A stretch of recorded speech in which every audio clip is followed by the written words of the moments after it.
Welcome to this week's Fowl Friday Tip of the Week, brought to you by HP Outdoors. Here's your hosts, Josh Palm and Dan Harushka.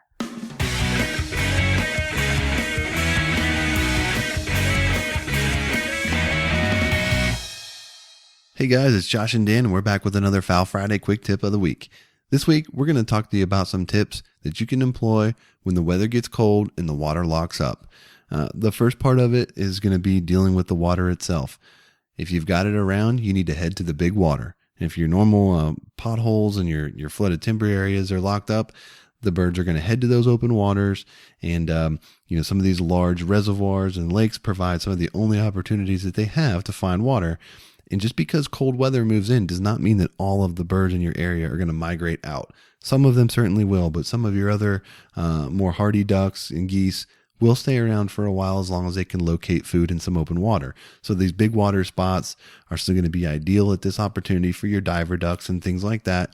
But obviously you have to keep in mind when you're dealing with big water, there's more risk involved. So make sure that you're going out there with the appropriate boats and things like that. None of them, no duck is worth risking,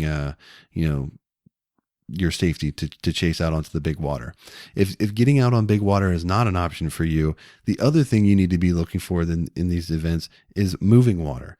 So streams, creeks, rivers that are moving water are going to obviously be your last ones to freeze up. So it's time to break out the old canoe, start doing some float hunts.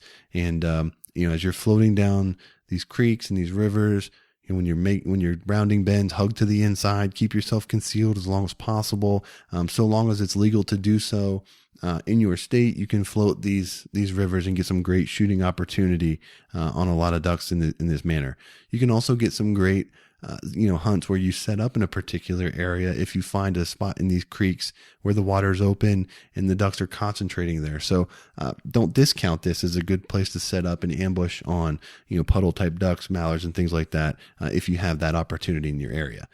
Dan, what do we need to think about when we're talking about this time of year, but we're in a field situation? The first thing you think about is that birds in the deep freeze, they're trying to conserve energy, so they don't want to be flying from field to field. They know that where they're going, and most of the time, they're not going to go right at first light. They're going to wait a little bit, wait for the sun to come up, and sometimes it's for the pure reason because they're waiting for a little bit of heat so the food gets unthawed. Say in a bean field or something like that, the ducks are trying to hit.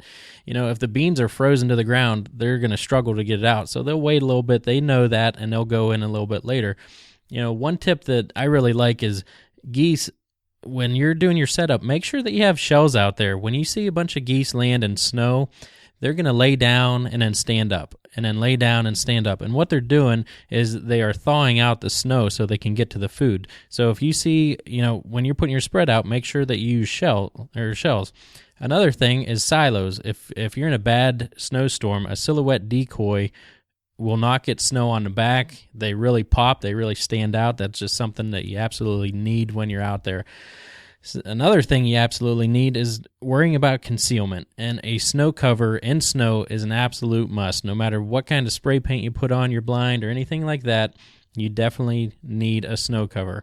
And another tip, don't be afraid to take a shovel out and move some snow away from food so it looks like the birds are actually feeding. If you're in cut corn and it might have got picked real good, make sure that you stop at another field, get some picked corn or some of the corn laying around, and make sure that your blinds look good before you head out. So just because the weather turns cold and the water's locked up doesn't mean that there's still not ducks to be had. So head to the big water, head to the moving water, and if you're going to take them on a field hunt, make sure you're prepared to get the job done.